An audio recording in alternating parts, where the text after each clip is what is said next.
Hi everyone, it's Jody here from Mindseta. I'm in London. I got on Avanti trains to meet this guy, Danny.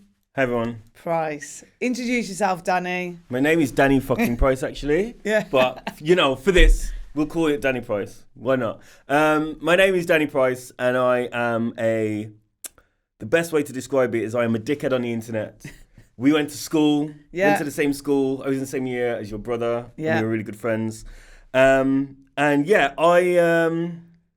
I talk about, societal issues, politics. I talk about women's rights. I talk about masculinity and toxicity and, Donald Trump being a knob and pretty much everything else to do with governments. So I've reached out to Danny because he does speak about a whole range of things, and he's an educator, and Mindseta, it is a training and education company. I want to go into schools, workplace, communities and educate people and make society and culture transformation a better place. And that's what you're talking about. You're talking about the world, you're talking about today's culture and today's issues behind all your ranting. Yeah. Ranting is a good word.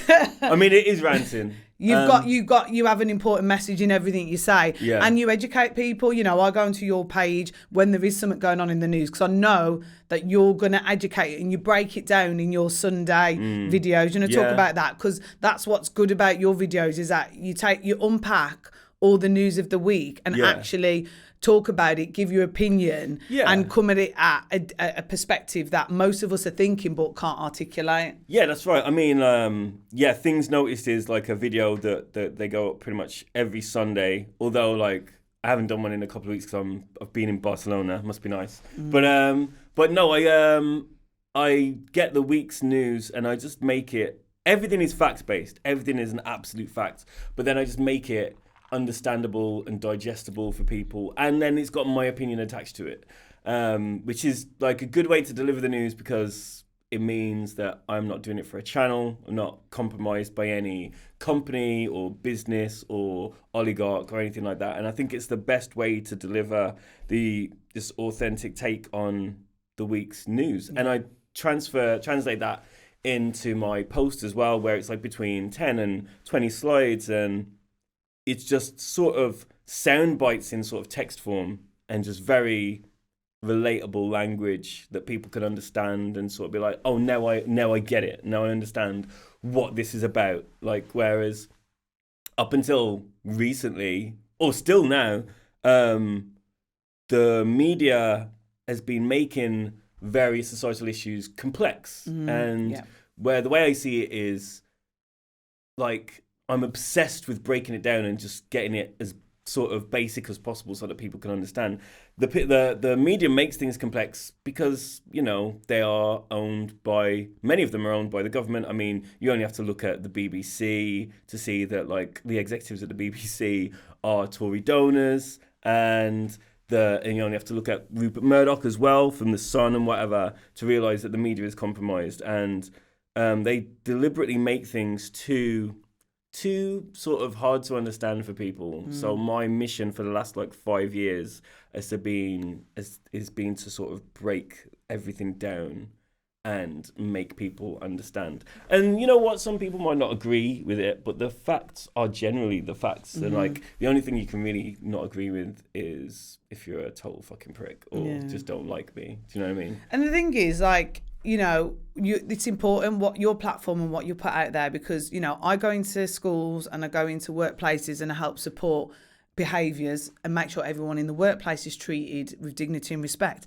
And the number one issue everyone talks about now is outside influences affecting the workplace. Yeah. So like you said, what you see on the news, what you see on TikTok, what are people engaging with outside of work, and then they're coming into work the next day and then behaving in a way towards maybe some marginalised people in their workplace or their teachers or female teachers. So all these online presence and platforms do fuel a lot of biases, racism, misogyny in the workplace. So for someone like me, I need to go into his workplace and try and help fix it.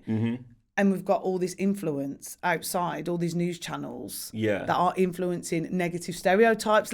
Let's call it for what it is. All this news and all this information, the way that they're presenting it makes people form negative stereotypes against groups of people. Absolutely. I mean, I think what has happened over the last few years in a very concentrated period of time is, well, back in like the late 80s, 90s, when we were kids, our influences would be parents and television, and there wasn't millions or even billions of videos on social media. There wasn't social media.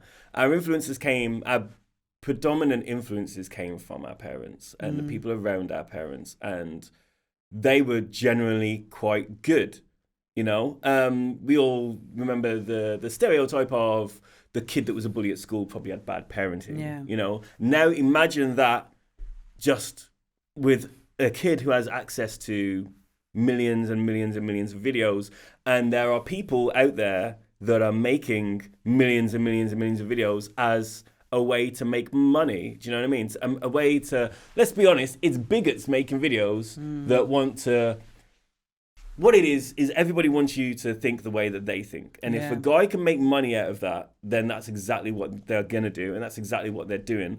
And in short, that means there are not enough people doing what I'm doing. There are not enough programs, individuals. Yeah. And I think that is because we have been sort of set on this path that we have to have fucking 3 jobs and a side hustle to be able to get by. Now, fortunately, I worked my entire young adult life, and now that I don't get paid for doing stuff on fucking social media, but I have set up my life in a way that I can concentrate on that. Whereas that's really fortunate, but other people don't have that. So now there are people out there that are like, oh, I haven't got time to educate my kids on this situation. Yeah. I haven't got time to do any out of school, if you're a teacher, curriculum things, because, you know, I've got to work in a fucking pub to make ends meet. And I think that's the situation that we're into. I mean, there's a lot of bystanders. I think that's what we're looking at, is that in life there's so much work that needs doing. Everyone's just standing by, not doing anything, not saying anything. Like I said, there's not enough people wanting to educate, wanting to do the work for different reasons. Like I said, people haven't got the capacity.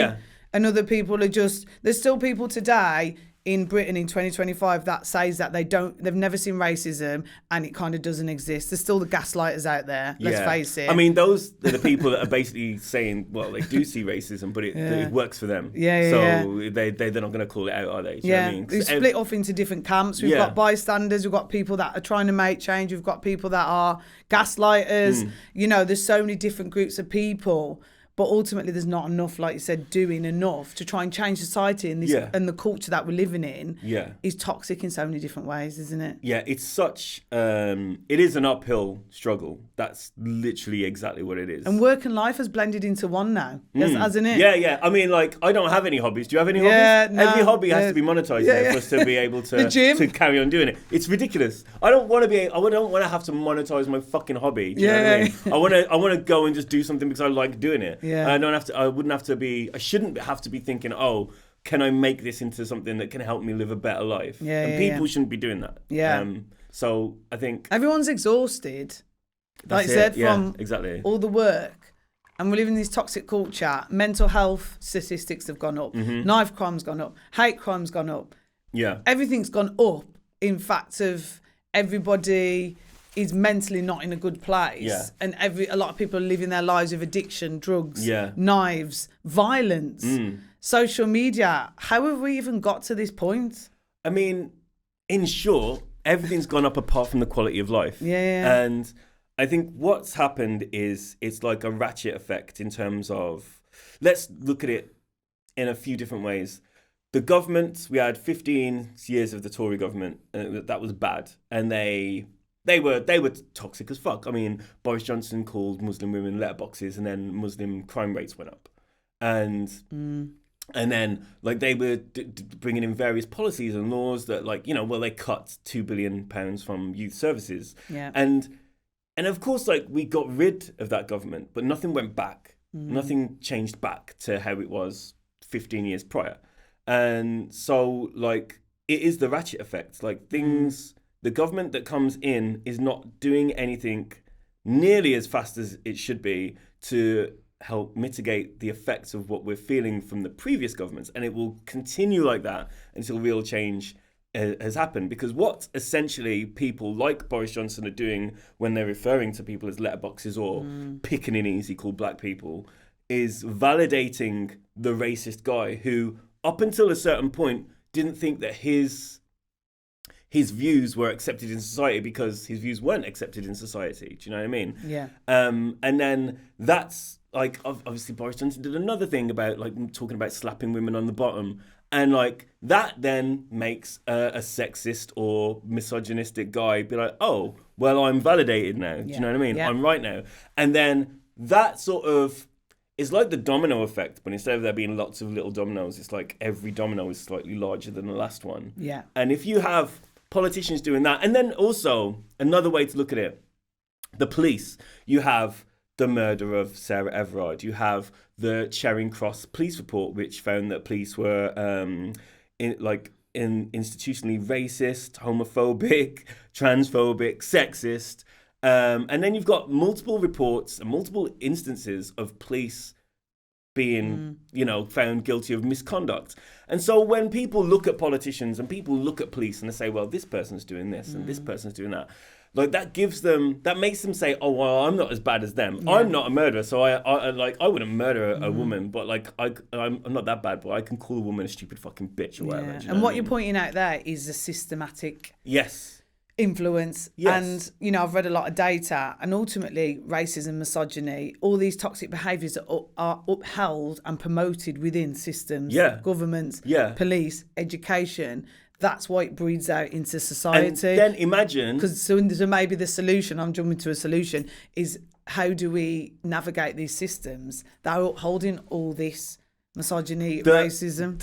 That's the bigger conquest. I mean, like, it's ambitious as fuck, but it's getting rid of the fucking government, getting rid of the two-party system, fucking fuck off reform, fucking Labour, like war criminals, all of them. I don't give a fuck. Racists, war criminals, misogynists, sexist, like they all need to just get in the fucking bin, if I'm honest. Like, they are the people in charge of this country, and they have global influence as well. And if they are doing things, fucking nobody. This stat didn't make the main news, but I'm sure you saw it because I reported it because I did the research myself, and I have every single name of every politician. Between 2022 and 2024, 10% of politicians in the House of Commons were under investigation or found guilty of sex crimes. Now, there are only 650 politicians, members of parliament. If there were 10% of any other workplace, the whole workplace would be shut down, right? Yeah. So the solution is fucking get rid of them, because even if the ones that aren't taking part in those kind of crimes and conduct, they're still upholding the system. It's like when you say, oh, all cops are bastards. And it's like, oh, well, not all cops are bastards. Well, they're still part of the system and they're upholding it. Every cop knows a bad cop. Yeah. That's a fucking fact. Yeah. Accountability, like you said, the systems are upholding all this toxic behaviour, and of course it's going to outspill into society. I want to jump onto toxic masculinity because that's why I wanted a male voice in this conversation with me, because, I've been working as an educator. I've worked in workplaces, schools and society, and toxic masculinity is rife. Okay, we saw adolescence. It's brought the conversation obviously out a bit more. I wasn't surprised by adolescence from working in schools. A lot of people was like, is that what schools are really like? I was like, yeah, they are. School teachers have no authority. They don't get much respect in the school system now. So some of the instances are being called a fucking bitch, being told I'm going to get my glasses smashed in, threatened with violence. There's lots of instances where boys will say, I'm not listening to you because you're a woman. There's lots of articles out there now where teachers have spoken up about the treatment in schools. And I've got this report and it talks about the influence of social media. So I'd like to get your perspective on how is social media breeding toxic masculinity? Right. First I have to prefix this with my my take on toxic masculinity, the term. Yeah. There is nothing masculine about toxic masculinity. Yeah. I think it shouldn't be a word that's used. I think that we need to scrap the term toxic masculinity, because I think, you know, what do you define as masculinity? Capitalism has made us believe, or tried to make us believe, that masculinity is the fucking topless guy in a Diet Coke advert. We all saw those adverts in the 90s. There is nothing masculine about toxic masculinity. It needs to be another fucking word, whether it's just toxicity, whether it's fucking incel toxicity, I don't give a fuck. But it's not masculine. There is nothing masculine about it. Name one thing masculine about these people that are basically saying that men's lives are worthless unless they have money or a fucking sports car or whatever. It's nonsense. And these people, they are on the internet. And again, before I go off on that, who is in control of the internet? Yeah. You know what I mean? It's the government's jobs to be. We've had an internet bill being on the cards for ages now. It hasn't changed a fucking thing. Like there's still dog shit out there. Elon Musk bought Twitter, and I'm not calling it X because fuck that, it's Twitter. And he bought it, and it's now became a breeding ground for toxicity and, you know, anti everything. You know what I mean? Unless you're a fucking white guy, like, oh my God, I just can't even. Let me just explain. As somebody with a lot of followers, I have 30 million views every week on my page. You get a lot of views, don't you? I have messages and comments every day from accounts. These accounts are real people, but I'll look at the account and it'll have between 0 and 5 followers. Somebody has set up an account specifically to troll somebody, to insult somebody, to be racist, sexist, misogynistic, whatever. That should not be allowed.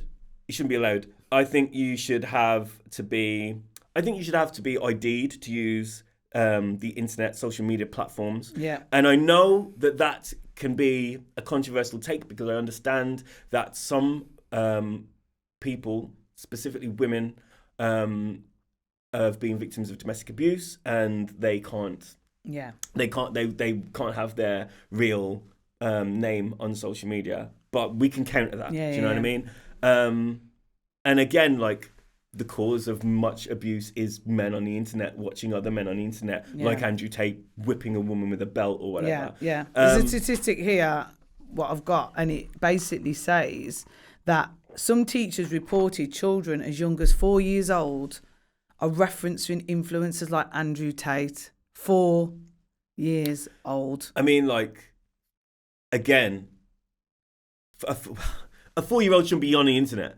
What's the fucking 4-year-old doing on the internet? What was you doing when you were 4 years old? When I was 4 years old, I was drawing fucking Mr. Bump on a piece of paper. There was no internet. You know? And if there was, my parents wouldn't have let me had it. They wouldn't have let me use the internet. 4. Why are they on the internet? So that is a combination of bad parenting, obviously bad governance, because we don't have protections for people using the internet, and just fucking bullshit, because Andrew Tate literally exists. I know, and you know, it says here, the first exposure to porn is 13 years old, boys and girls. And, you know, 81.9% of participants are worried that young people are copying misogynistic behaviour they see online. So me, as working in schools, I've seen the copying, especially as teaching drama. What have you seen? So when you teach drama and you do improvisation, they will improvise. A male student will improvise strangling a woman. Right, okay. They will improvise misogynistic behaviour and violence as a drama exercise. So, you know, performing arts creativity, it can bring out some darkness, and you can actually see what people are thinking.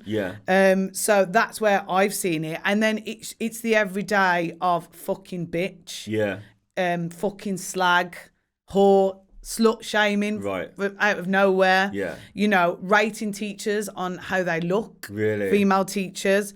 Dismissing them, speaking over them. Those are the kinds of behaviours happening in school. Then you've got the workplace. I mean, that's a whole new ball game. You know, women's health is being used against them. You know, going off on maternity leave, ageism, sexism.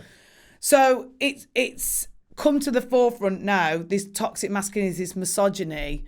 you know, what are the solutions? What are we know the system is a system. Yeah. What are we going to do in the system? So obviously mine is education. So that's where I'm coming from. My solution is that there has to be toxic masculinity, misogyny in the school curriculum. This has to be like an intervention. Absolutely. A safeguarding issue. So in school, if someone does something where you think that's dangerous, whether violent, or they're in danger at home, you log it on like a system. Yeah. So I think misogyny, toxic behaviour needs to be logged as a safeguarding risk because, you know, how can it spiral? Racism as well. They're not taken serious enough because these students that have called me a fucking bitch and threatened to smash my face in, they've been in school 24 hours later and I've received no apology. It's not even been, it's been accepted. So there's got to be intervention in the education system. And what are the consequences? What do you do? I think what are we doing in school? What we need to do is we need to essentially create a better authority for schools to log, as you were saying, to log these behaviours. And I think these behaviours should be linked in a sense of, you know, like a kind of criminal record. They should be linked to that individual. And there should be, remember at school, we were given, what was it called? The record of achievement. Yeah. Where is the it? most meaningless thing ever. That just goes to show how much authority the schools have. They have nothing. Yeah. You can lie about your GCSEs and get a job. Nobody ever checks. Yeah, you know what I mean? Checked. Like, it's almost like schools have no authority to have any real impact on an individual's life apart from the experience that they have whilst they're at school. So I think that schools should be given an authority to mark these people, these students, in a certain way that will carry on for them in like a what is it? A sexual offence register. Do you know what I mean? Yeah. Like, why don't we have that? Yeah. Like, it's a very simple solution. The only people that could ever be contesting that is people who would not like it for various reasons for themselves. Do you know what I mean? Like, why don't we have that? It's a very simple solution. It would not really cost that much for the government to implement. That's what I believe is needed. I want to see when anybody goes for a job interview, like, what is your school record? record? Forget the Do you know record what I of mean? achievements. What's your record of behaviours? Yeah, exactly. So that we have this record in place in schools, but then we also have a thing that where employees, kind of like diversity and inclusion, they have to check on that record as well. So then you really do feel consequences from how you behave in school, because you can do anything in school at the minute and you don't feel anything for it whatsoever. My biggest issue is detentions. Yeah.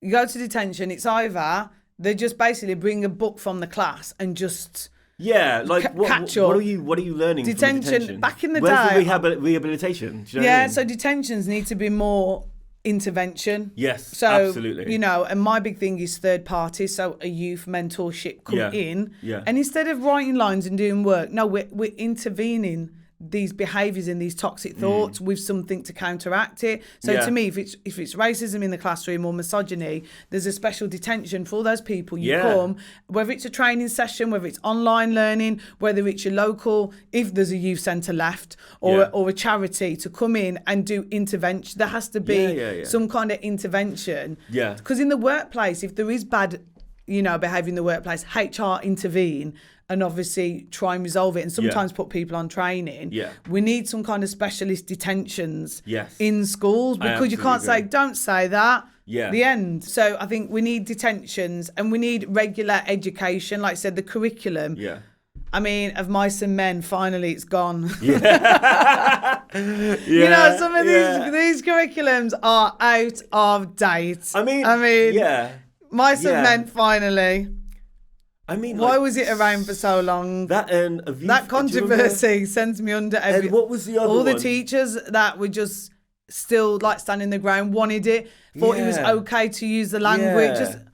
But I think there was another one. What was there was a Shakespeare one about the pound of flesh, the Merchant of Venice, and it's just like the most anti-Semitic thing ever. And I think like right now. It's about the greedy Jewish guy that wants to cut out a guy's heart because he owed him money or something. And I think that's fucked. Yeah. You should not be teaching shit like that in schools. Yeah. And they should not be doing of Mice and Men either. Like, it's gone finally. Yeah. When did it go? Not long ago, because I remember there was it come out in The Guardian that they finally got rid of it. I was like, finally, it's gone. That's You vibes. know, so the curriculum, I mean, for me, the school reform is skills-based learning. Yeah. Because if you think about it, when I was at school, school was meant to get you prepared for life. Yeah. I think It doesn't match life Yeah. now. We've got AI. Yeah. So if you think about Yeah, it, yeah. AI is going to replace a lot of jobs. So having skills, to me, is how you can overcome AI and still Of course. prosper. I think technology in schools, it needs to be focused on a lot more. Like as in, you know, woodwork. Yeah. And Learn making things trades. with your fucking hands. Yeah, do you know what I learn mean? trades. Yeah. Because maybe they haven't got time to walk around being misogynistic. Let's keep keep the kids And busy. Art, And creative that's industries. the thing as well. With more and more young people getting diagnosed with various things from the spectrum. I got diagnosed with autism 2 weeks ago. Yeah. Oh, wow. And ADHD. Yeah. And I think what we have now is, because of social media, people's attention is all over the place anyway. Yeah. So if you can get a kid to focus on, you know, putting together some wooden flooring, a table, Yeah. a bench, whatever, and you can there are certain programs around, I don't know if they're around now, but when I left school, where it was kind of like you go into, I went to a guitar making place, and it was just making guitars there. And you would go there and you would talk about your life whilst you're making this piece of equipment. Do you know what I mean? Yeah.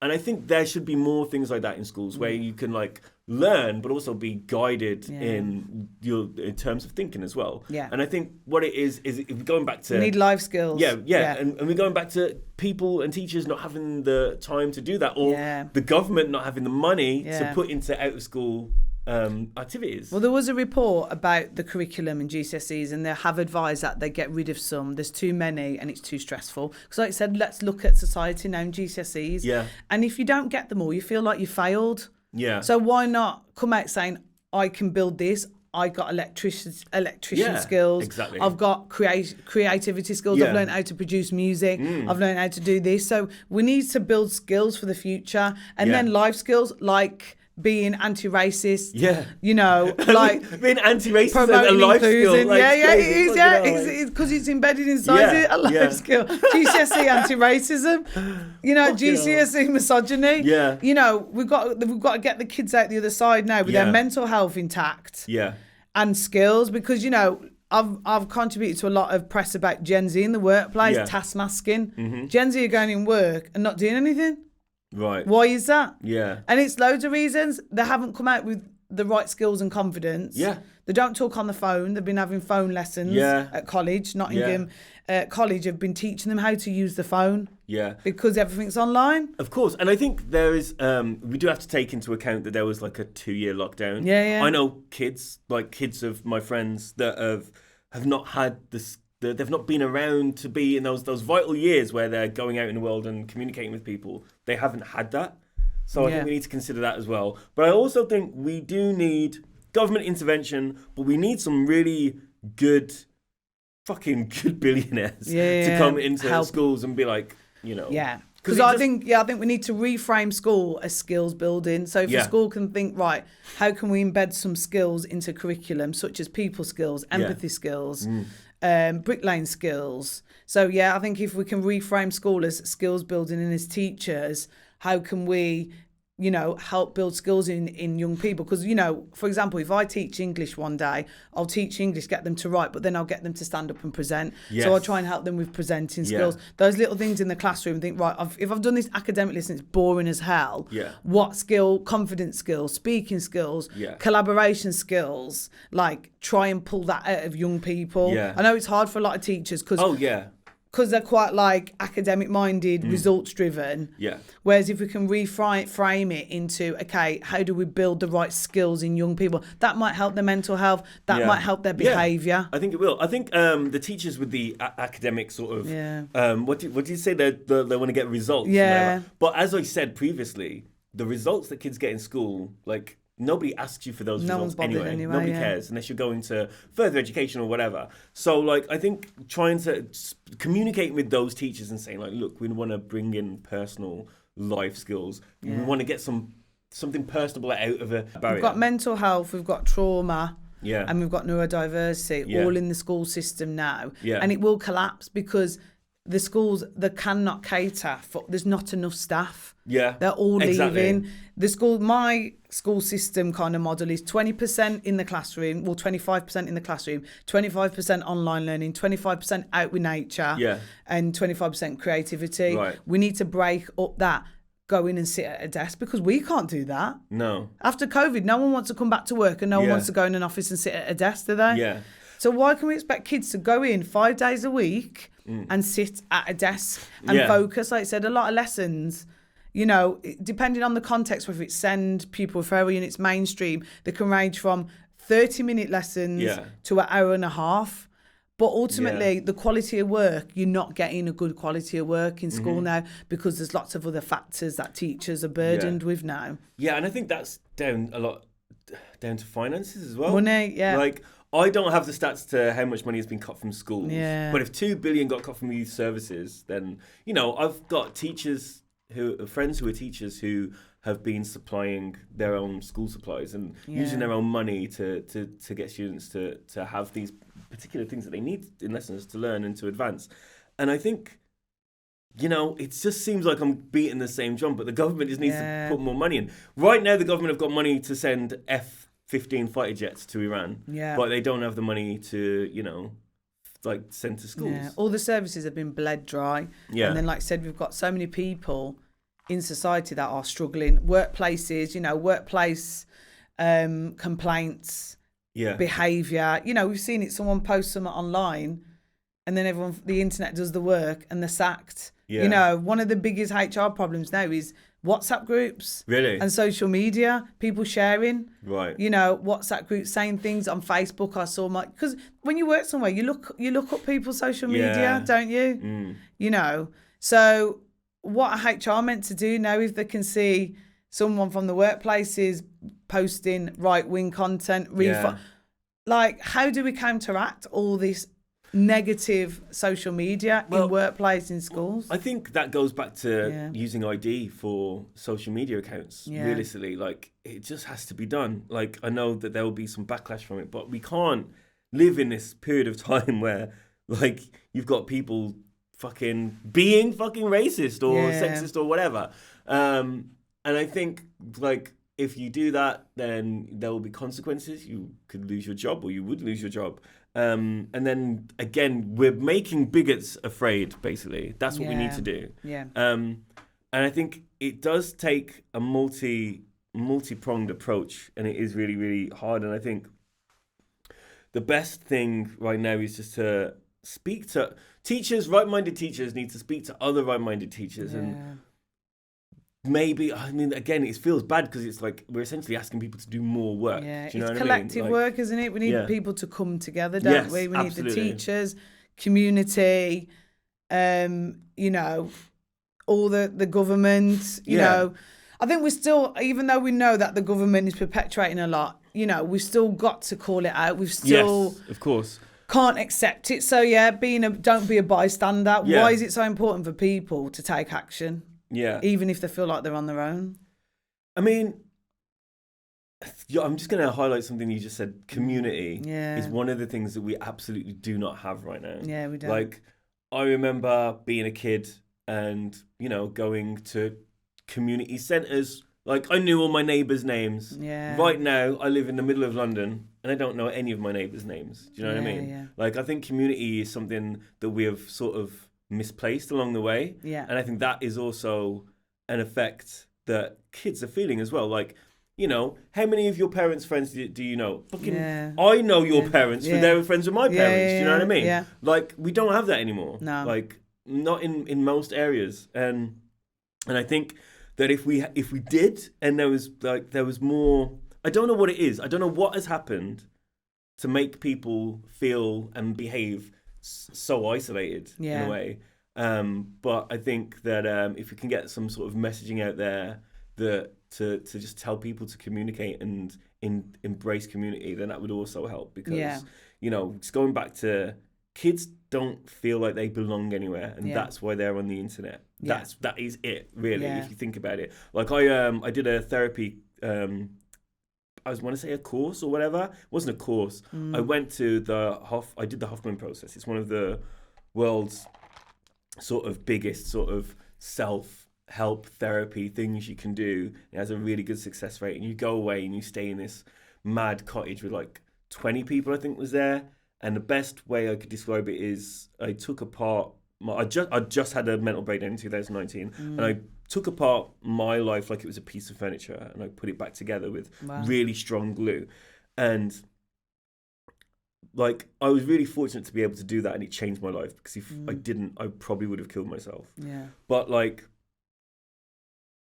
we have to sort of understand that the feelings that I had then were like the feelings that young people have now. Yeah. They don't feel like they belong anywhere. They're not accepted, and they're not being listened to. Yeah. And I think it is down to teachers, but it is down to parents. Yeah. And it is like, parents need to not have their kids online. They need to have their internet fucking checked so that kids can't go on these websites or social medias, whatever. And again, the ID for social media, like, all of these things need to be done at the same time, because it's just not working, whatever we've got right now. And then just, that's really powerful what you said about your lived experience. How do you maintain now feeling like you belong, maintaining your mental health and staying resilient? Because there'll be a lot of young people out there that are struggling. Yeah. So what tips and I go to the gym, that's mine. Yeah. The gym's good for me. That's what I do. And authentic connections, and make sure I've got good friends that I can listen to them, they can listen to me, and we're authentic and we're open, and reading as well. Yes. What about you? Is there any books or anything that's helped you along the way? Well, I'm very dyslexic, so I try not to read books. Yeah. Audio books are good, I think, but the main thing for me is something that I picked up in lockdown is just walking and being around nature. For me, I go to the gym, but for me, being around nature is like, you can just... As you've seen from my Instagram page, the backdrop for every post is a picture of nature. I am obsessed with the fact that you can go into a field or a park and you can see this fucking tree that is probably older than you, and it is grown and nobody's cut it down. Yeah. Like, and the fact that exists, and that we're in this timeline where nature really does thrive. And I know that there are issues globally, and I know the Amazon has gone to shit or whatever, but like, fuck me, fucking birds. Look how a bird builds a nest. Isn't that fucking crazy? That's some mad shit. Like, I think we really need to appreciate that despite everything seeming like it's fucked, global wars, genocide, whatever, we, particularly here in the West, are so fucking lucky. Gratitude. Do you know what I mean? Yeah. We are so lucky to be around things. Like, if I could go and fucking if I can go and just see the outside and hear birds and all that shit and breathe fresh air, or go and take a walk on in a field or on a beach or whatever, the last thing that I'm thinking of is, I'm gonna fucking call this woman a bitch. Do you know what I mean? Do you know what I mean? Yeah. I think there needs to be such a connection. Like, I think humans have lost our connection with nature. Yeah, I believe that as well. I think we fucking have. And, I think walking, so like, pretty much every Saturday I go on a walk, and I walk all the way up to Queen's Park, from Maida Vale to Queen's Park, and I walk fucking like 3-4 miles, and it's fucking sick. And I do it pretty much every Saturday night that I'm here. And on that walk, I work through, like you said about my weekly videos. Yeah. My weekly videos are about the news. On my walks, I work through my feelings of the week. Yeah. And what I've done, what I've felt, and how I've reacted to that, and whether I reacted to something in a bad way or a good way or whatever. But I just digest it, and I just understand it, and I just sort of, I walk with it, and it might not work for everyone, but it works for me. But it sounds like you're building up self-awareness, and you're tuning into your feelings and emotions. Because one of the things that young people will do is suppress and ignore. Yeah. So again, opening up that space for young people or anyone in the workplace to actually express their emotion. And that's why I'm kind of link back to Mindseta, that's what creative resources help to do. Yeah. Everyone watched Adolescence, a film, a TV series, and it sparked inner thoughts, inner feelings, didn't it? Yeah, yeah. Or a play or a song or a podcast. So engaging, if you can't walk in nature, this is to people that don't want to go and walk out with the trees. Can you listen to an album? Yes, exactly. Can you listen to a song? Can you look at some artwork? Can you engage with something that helps you to be in the moment, think and reflect. Because it sounds like that's what nature's doing for you. Yeah, exactly. It is exactly that. I mean, there is a thing that a lot of therapists say, and it's secrets die in exposure, right? So if you're harboring a secret, the likelihood is there's a shame attached to that secret, right? Yeah. And that, for me, is the same with feelings. If you are harboring a feeling that you do not want to talk about, then there is a shame attached to it. And I think if you can open up and you can talk about it, that shame will disappear. It'll die. Nobody's going to judge you because you've got this anger inside of you. Like, people are going to embrace the fact that you're talking about this anger. What's making you angry? What are you feeling when you're watching this stuff online? You know? And I think, particularly with young men, they are they're enticed by Andrew Tate and people like Andrew Tate because they look at that and they see that money has got him the body that he has. Yeah. Money has got him the cars that he has. Money has got him the women that he has, and money has got him the house that he has. And like, that's probably making them angry because they probably think, I don't have that. I probably won't have that. But if I'm as angry as this guy is and do what he suggests, then maybe I will get a bit of that. Do you know what I mean? But instead, if they was to just talk about that, then someone would be like, that's a silly way of thinking. Like, I measure my success by how I'm feeling, not from what I have. Yeah. And I've had a very nice life, fortunately. I've worked really, really hard. But like, some kid will probably see me and be like, "Oh, I walked here today. I didn't drive a car." Because we're working class. We're from Wolverhampton. We're not from, you know. We're just not like, even my dad, and everyone fucking knows who my dad is. But we were fucking poor until he got famous. We were fucking poor. We all grew up in the same kinds of area, and we wasn't rich, was we? We was going to school, and we weren't balling. No, we was on the buses. No. We were hanging around chip shops. Yeah. You know, we weren't going to play tennis and paddle and nice country retreats and hotels when we were kids. We didn't have a privileged life. And what mental health issues did we have? Yeah. Really? Like what? Obviously, I've been autistic my entire life, but because there was no stigma attached to it, because I didn't fucking know. And we had no phones. Yeah, we had no phones. At the end of school, I got a brick Nokia. I was just like the weird kid. I was just the weird kid that just kept on saying. I feel like we was all a bit weird. We was all weird, we was all characters. I think that's what was innocent about our school time. There was no phones. There was a brick phone by the end. I got a Nokia. But everyone was quirky and different. But it was all kind of embraced. I don't feel like not many people. For me, I don't feel like it was from seeing schools now to when I was at school. It wasn't that toxic. It was a bit playful banter. But like I said, even the fights, it was fist fights. It weren't knives. It was fists. Yeah. Like, it weren't crimes. It weren't schools. Our school never went into lockdown. The schools around the UK going into lockdown. And kids being handed knives. Did you get given a knife at school? Because there's kids now being given. Hold that for me, look after that for me. Yeah. I never saw a knife in school. No, we didn't like it's just a different time. And I look at schools now and it's kind of like a death circle, isn't it? Because we have stolen these kids' lives by making schools so there's no character. It's all sanitary, metal detectors, all that shit. Like, there's no character there. It's dark. That's all I feel like. It's darkness. It's darkness. And then in the workplace, it's stress and over confusion because there's so much going on as adults now. Yeah. People are like, I don't know what to do. I don't know what to say anymore. Yeah. I don't know how to interact with marginalised communities in case I say the wrong thing. Yeah. So you've got adults panicking, maybe burying their head under the sand, just overwhelmed. And then you got the young people. It's dark. Like another report is on line today about them saying domestic abuse between 16 and 19 relationships have gone up. So there needs to be more education for people between the age of 16 and, well, that's college then. Yeah. So we're going to get to 16 and 19-year-olds now because apparently they need now more education. Yeah. So, you know, it keeps coming back to education. But unless someone's going to fund this. Yeah, exactly. And help get this out, you know, how are we going to educate everybody? Everyone's saying it's education. But we need the funding and we need the actual execution of it. I mean, I'd love for there to be like a silver bullet. But the only way to even get even close to that is, again, we feel like we're asking people to do more work. Do you know what I mean? Yeah. Like, it has to be there has to be people lobbying government for this. We need a collective.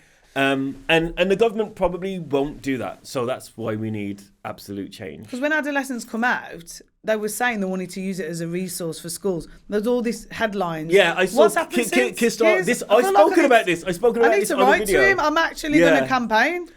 Keir Starmer said...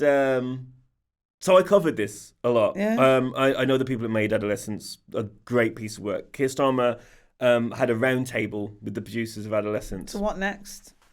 And then that was the same week that Keir Starmer, just after this roundtable thing, Keir Starmer was contacted by the mayor of Florida and the mayor's assistant.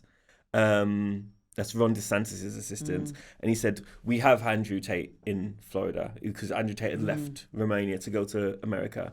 And they said, we can arrest him and extradite him to the UK. And Keir Starmer ignored the letter. He ignored it. But that was in the same week that he had a roundtable meeting with the people who name-checked Andrew Tate in the actual fucking series. Yeah. So Keir Starmer doesn't care, if I'm honest. He doesn't care. And that's why we need absolute change. And that story, what I've just said, should have been covered by the press. The thing is, with the press these days, they don't fucking work backwards. I work backwards. So I saw that and I'm like, well, that's funny because he had a roundtable meeting. Really, that's one story. Yeah. It's not. And that's why we need better press and a better fucking government. Keir Starmer doesn't care.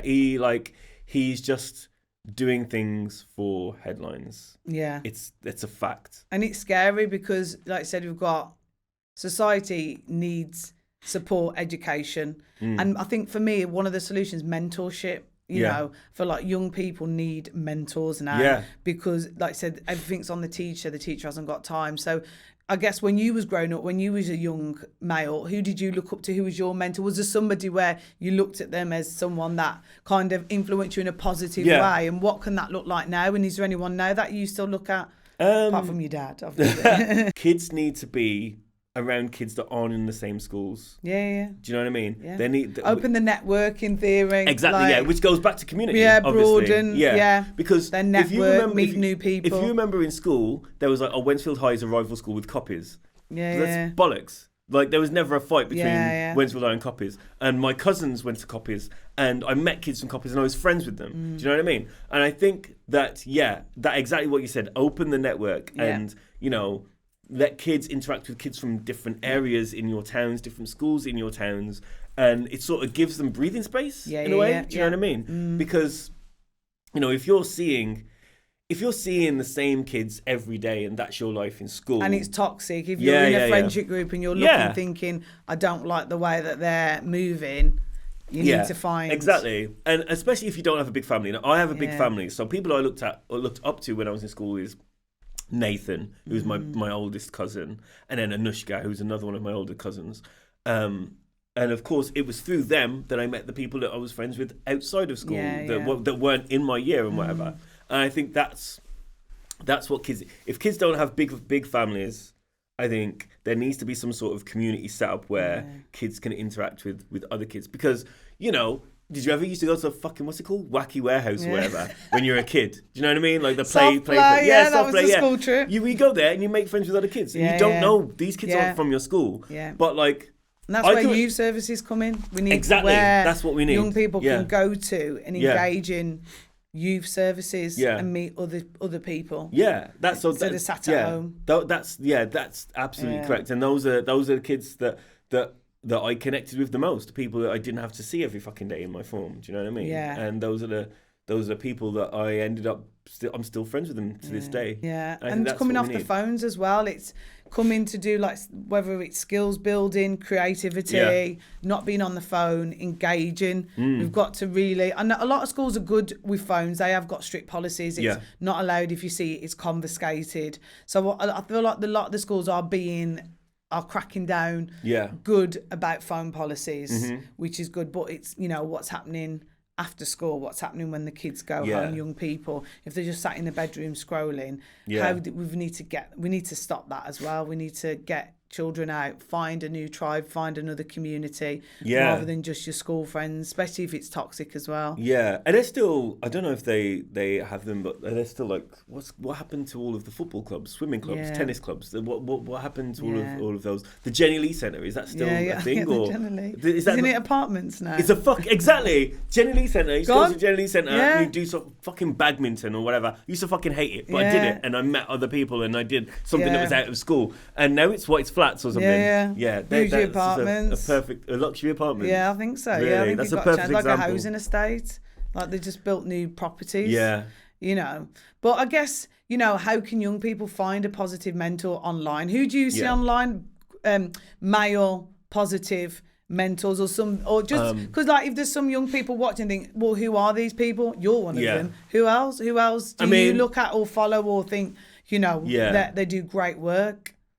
Even I'm Wow. trying to wrap my brains as well and think. Who am I looking Yeah. at? I mean, Yeah, like, who am I looking at? But this is the thing. I generally don't doom scroll. Yeah. I don't. Like, even though I'm on the internet all the time. Yeah. Like, if you look at it, it's just my news. Yeah. The personal stuff I leave out. Yeah. Because I experience my personal life. Do you know what I mean? So it would be hard for me to say who I look up to. I'll on tell the you internet. why, someone coming to my mind. So I follow Paul C. Brunson. I think he's gives great advice, and his podcast is brilliant, and it is like an inner work reflective, and he does post a lot of information about male vulnerability. Yeah. I think Jordan Stevens, he's a good voice out there. He's talked about therapy and working on himself. Oh, he's great, yeah. Yeah, I and he's spoke to got a him the other book out. day. Yeah. Yeah. So, and people like yourselves who are sharing their stories, and opening up and being vulnerable. So there are some really positive men out there. Oh, yeah. Sharing their journey and their life Yeah. as well. Can you think of anybody else? I mean, because I'm obsessed with fucking politics and global issues. Yeah. I like Owen Jones. Yeah. And he's somebody I've met along on the journey that I've been on who's Yeah. been great. And I'm going to murder his name. Sace Holmes Lewis. Yes. Fucking legend, that guy. Mentality. Yeah. Amazing Fucking work he's doing in the community. Yeah. I followed him years ago before I even started Danny fucking Price. And then like I was just seeing him just grow and just be so consistent with what he's doing. Yeah. He's great. And Kahindi Andrews, I went to Yeah. his event. He's just got a book out.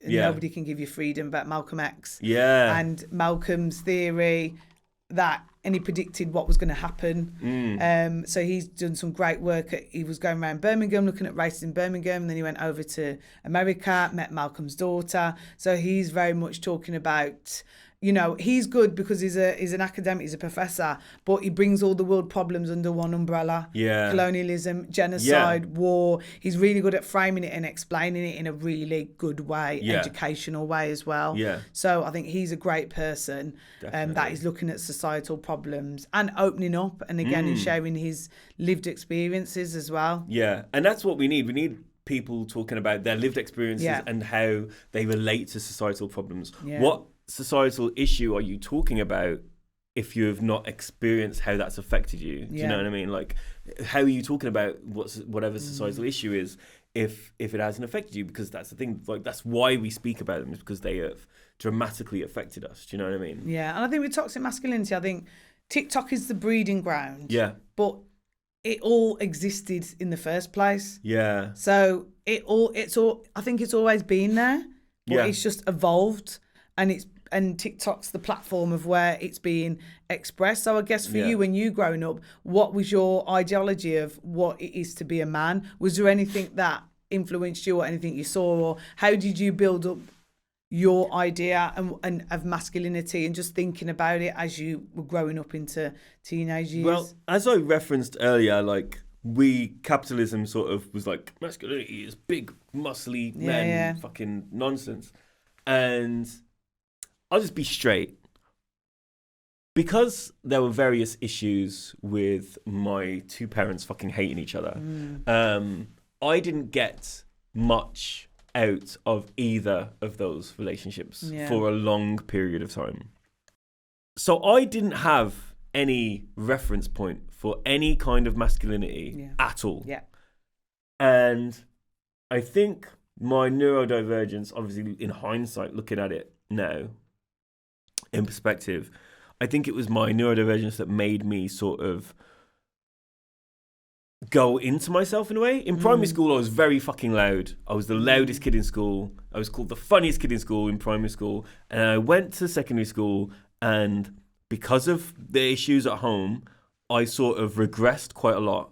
And then when I left and went to college and then came out of college, I didn't have anywhere to express myself at all. You can't express yourself on a fucking building site.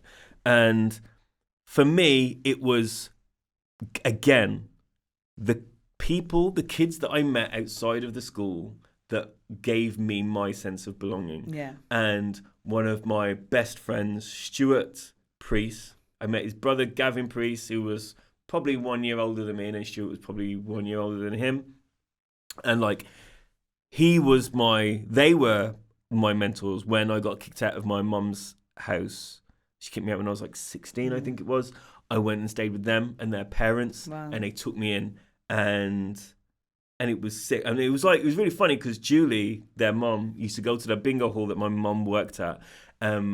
My mum would be like, how's Danny? And she'd be like, oh yeah, he's fine. And like, I always used to think that was fucking weird. But those guys, Stuart taught me how to play the guitar. He got me into music. He taught me how to read tab. And then like, that was my idea of masculinity. Wasn't so much, I wasn't looking for masculinity or looking for that. It was just like, you know, I just wanted to belong somewhere and snog loads of girls, and it worked. Do you know what I mean? Yeah. I went and learned to play an instrument, and then I was just happy because I had a release. Do you know what I mean? And belonging, yeah, absolutely.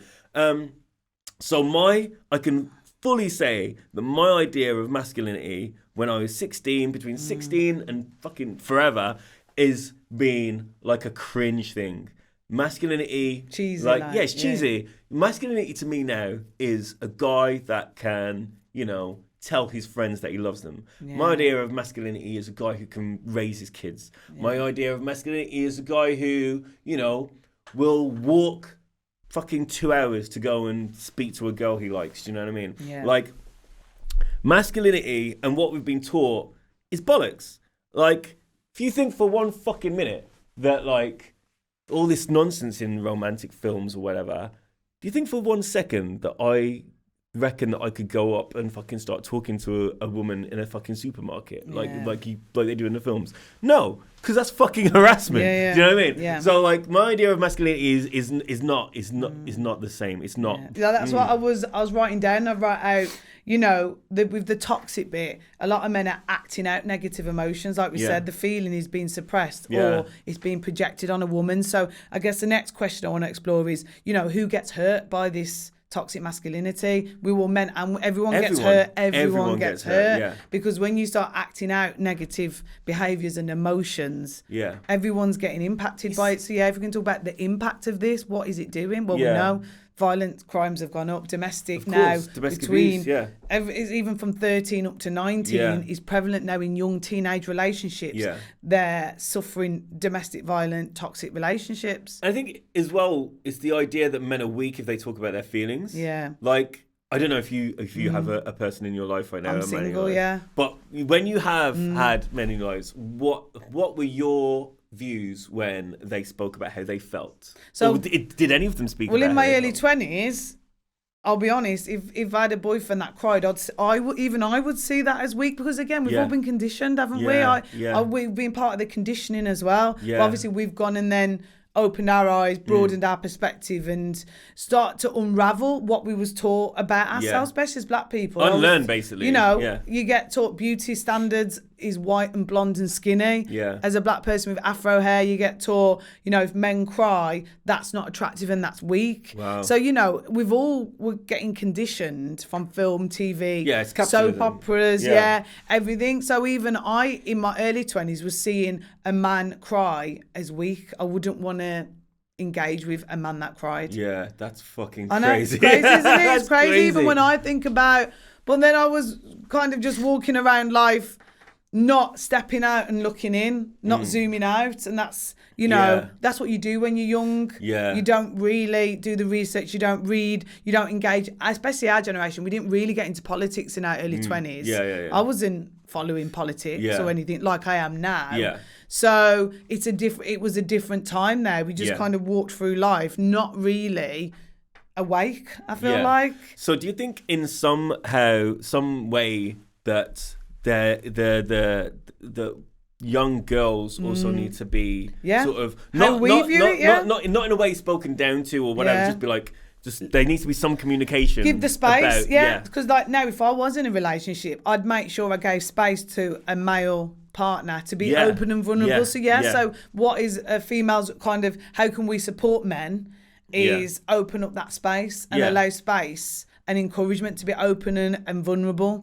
But obviously the man's got to be open to that as well. And I'd like to move on. I think if we can think about some questions now. So imagine we're in a classroom now, and we've got a group of students, and we want them to think about some things or some questions. Like, because part of Mindseta, the work that I do, it's not about giving information, it's about prompting inner reflection. So a set of questions that a classroom could sit around and talk about.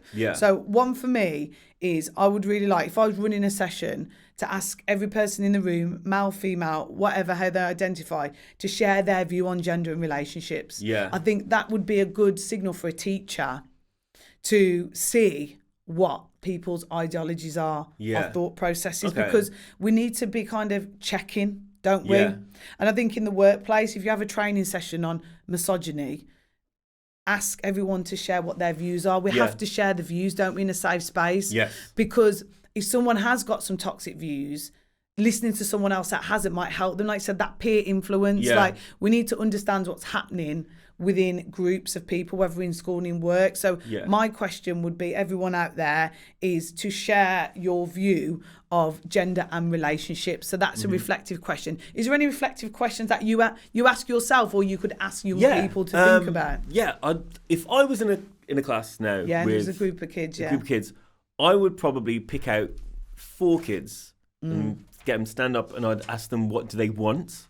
Like, as I said, people just need to be heard. If we can find out what these kids want, what do they want right now? What do they want? What do they want right now? And what do they want in the future? Right now, they could want ice cream. But in the future, like, what do they see themselves in 10 years? If somebody asked me when I was that age, nobody asked me when I was that age, but if somebody did, I don't know what I'd have said, to be honest. But I would have liked to have been asked. So giving them space to be heard and seen, isn't it? So really good. Another one is evaluating their own behaviours and attitudes. I feel like, again, if I was with a group of students, I'd say to them, okay, you're in a classroom.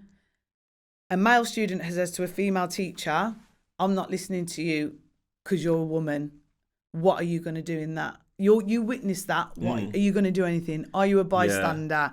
You know, do you behave like that? Have you behaved like that? What is your attitude towards that? So we need young people to evaluate your own attitude. So that's an exercise you can do in the classroom, or you can do in the workplace. And also, I feel like what we need to do, if you've got an idea, is how do we build confidence in young men and empathy? Is there anything that you think could work? Tips for teachers that, you know, are working with young boys and want to address this toxic masculinity? It goes down to interaction with kids there. Like, confidence, so I didn't really have any confidence when I was a kid. And I kind of faked it for a lot of the time. But I think we can goad some confidence out of young men if we just ask them simple questions like, what makes them happy? You know what I mean? What makes them happy? What is something that they have done that has made them happy? Because then they are expressing something that they've created, or something that they've drawn, or something that they've thought about that was really great, or a funny joke or whatever. And you get them to try and express that in a class. Like, you know, it's kind of like a show and tell for yourself. Do you know what I mean? I like that, because in a lot of special educational needs, the day starts with that. Sometimes I've worked in some schools where the children will come up and say how they're feeling that day. If some of that framework, because again, the neurodiverse have got special needs, they're not good at communicating, and we all have to know how they're feeling. If some of that framework can go in other settings, and people, like I said, that emotional check-in, it helps with that vulnerability, doesn't it? It helps with opening up to share how they're feeling, not be embarrassed. If schools can have that as a regular practice in the classroom. Yeah, and I think as well with the thing about sort of getting them to express something, there is room there for boys and girls or to be placed together, to be sort of encouraged to create something together as well. Yeah, I like that. You know Collaboration. what I mean? Yeah, between opposite sexes, that is, because like in schools, I don't know if it's like this anymore, but girls are smelly and all that. Yeah. Like I interacted with loads of girls in schools, like in my school, just because it wasn't a thing. But like there was just a whole attitude of like, oh, if you hang out with girls, you're a girl or you're gay or whatever. Do you know what I mean? And I think if you can encourage boys and girls to create something together, like projects or whatever. I like that. That communication, like you will as I said earlier, I worked in River Island. I was the one guy out of 21 members of staff. Remember you worked in River Island? Yeah, I worked in River Island. And I was the only guy who worked there. Yeah. And there was 21 members of staff and there was 20 girls and me. And I would say that was my biggest learning period of my entire life. Do you know what I mean? And I think if we can get kids of the opposite sexes to be together and to create something, collaborate and communicate with each other, I think that would really help so fucking much. Yeah. You know what I mean? Like there is not enough of it. Yeah, and I think ultimately if you're a teacher today and you want to take action, play adolescence in school, put it on. Yeah. I know a lot of kids have probably seen it, but if I was working full time in a school and there was issues of toxic masculinity, I would get my class and I'd scrap whatever lesson was going on that day. I'd be like, we're going to watch Adolescence, and let's stop it at certain points and talk about let's talk about it. Use Adolescence as a resource. It's brilliant. It's really good. So, use that. And, part of the e-learning that I'm building is using creative resources. So part of the course that I'm developing, we'll be looking at different songs, rap lyrics to some that are misogynistic and others that aren't, to make learning relevant, to make young people connect to it. I think as well, doing the thing with the rap lyrics is fantastic, and I think you should also look at people like Eminem. We all know his lyrics. We like those lyrics, whatever.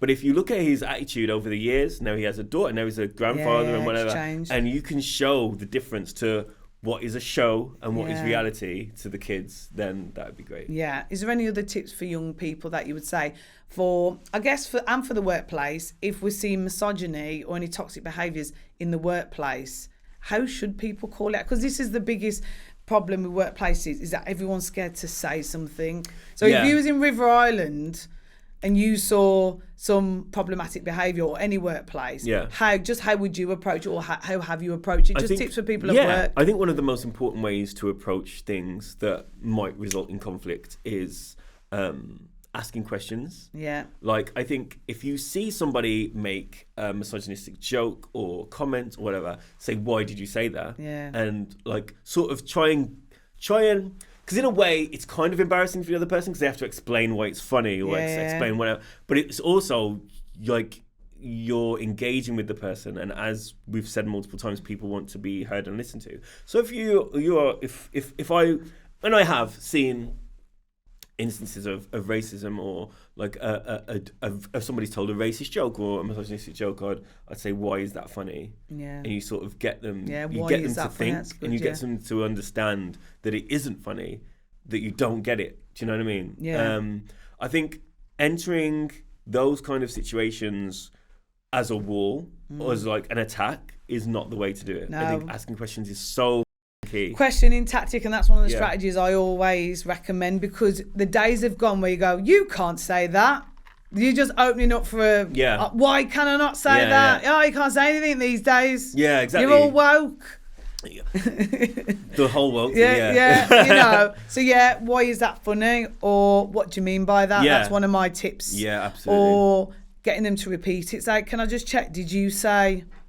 Yeah. And get them to say it again. Yeah. That's it always sounds silly the second time that they say it. Like, people who say those kind of jokes, I think they have an attitude that they've achieved something by doing it. And then when you ask them to repeat it a couple of times, that makes them feel stupid. Yeah. Which is like maybe not the best thing, but like it will diffuse the situation. Yeah. Or help to. I think moving forward, what do you hope? what do you think we can do as what? I mean, like I said, we talked about the government, but what can we do as a society now moving forward? I think let's act like the government isn't going to do anything, because it probably won't. Yeah. What can we do? Community support, family support, everything. Like let's just do it ourselves, basically. Exactly. Yeah. You have to prove that a concept works. Yeah. And even when you do prove that a concept works, the government probably won't do anything. If you look back to the Channel 4 program, The School That Solved Racism, did you remember that? Did you watch that? Yeah. And the school that banned mobile phones. That was another good one. And they basically they moved away from kids being racist, and they educated kids in a way. And they did this with their own money, and they presented it to the government, and the government still didn't change the curriculum. Yeah. So let's pretend that the government won't do anything, which they probably won't. Then, unfortunately, it's a case of we just need to come together. We need to come together as communities. We need to, even the pub garden, whatever. Yeah. And I think parents need to meet each other and communicate. Like, I think parents need community, to we need community. Yeah. Do it ourselves. Like I said, if there's a head teacher out there or a senior manager, get everyone on board. Absolutely. And make a plan and execute. I know that like teachers might think, this is a lot of work. But if you do that initial lump of work, things will get so much easier. Because if you think that it's a lot of work to communicate with other teachers and get yourselves together, then you're going to be even more stressed out when kids are bringing knives to school and each other up. Do you know what I mean? Yeah. I mean, my hope with Mindset, the whole plan is to engage everyone with artistic approaches to self-development, anti-racism, toxic masculinity, because we need to come out of the everyday and the arts and actors and music takes us into another space, and it helps us develop as people, and the arts is still undervalued. It's still such an undervalued tool. It should be used so much more than it is in schools, than it is in the workplace. I'm grateful for the workplaces that have allowed me to go in and bring in actors and give people an immersive experience. Yeah. And I want to do that in schools, and I want to get digital learning, because I do, the reality is kids are on smartphones or on laptops. They might as well do something beneficial on there. If I can give them something beneficial to do on there while they're on there, then that's helped solving the problem as well.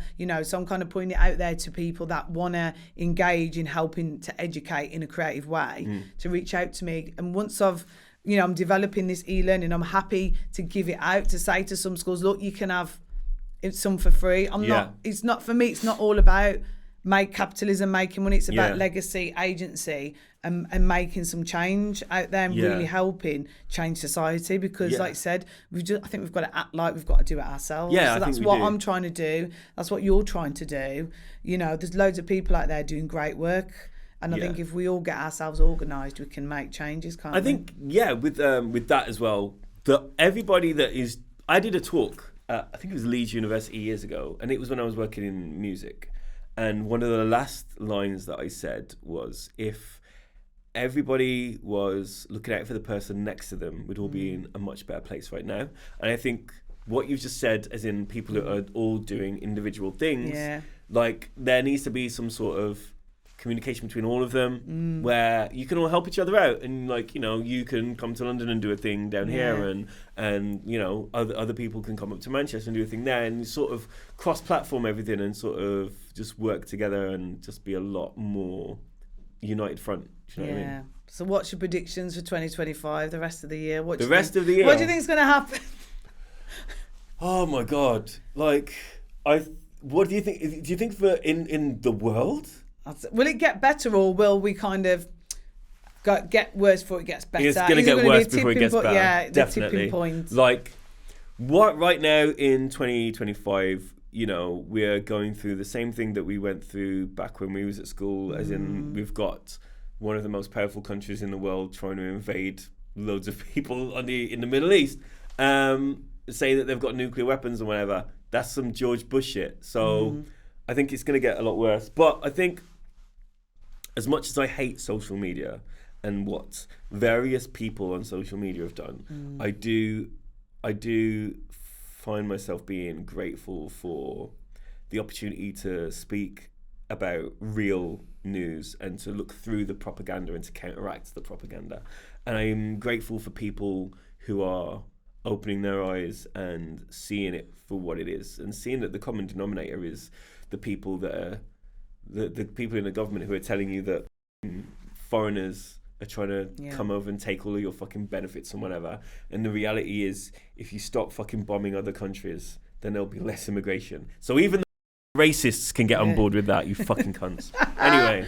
This is it. There's so much work to do, and, you know, it's been so good to unpack it all. And I think, you know, like I said, be underneath your ranting, Right. you know, your story and your lived experience will help so many people, because, you know, like you said, people will see you and think you're living it up, but ultimately, you know, I'm just I know the journey. I'm just some guy. You know, you've been through the trenches, you've been on a journey, and as a male, you've come out the other side, and you know, you're happy now, you're in a relationship, aren't you? Yeah, I am. And you know, you're doing great work. So you're an example. I hope young people, when they watch this, an example of someone, you know, that has had difficulties in life, can work through it and find ways to move forward, and you know, and live positively and happy and find that belonging. Yeah, in fact, like, I would want to stress as well to any young boys who are watching this, like, success is not having a nice car or even a house or any of that fucking shit. Success is how well you're feeling right now. And if you're not feeling well right now, then you are not successful, no matter what anybody says. So you need to just check yourself out and just fucking embrace yourself. Yeah, there you go. We'll end on that. Thank you, Danny. Thank you. Been great to talk. And Mindseta, we're going online. We're going to be doing more in-person workshops. So just tune in. Keep following, keep supporting. We'll all support each other and make changes and help society, culture be a better place. Amazing. Thank you. Of course. Thank you. Thank you for having me.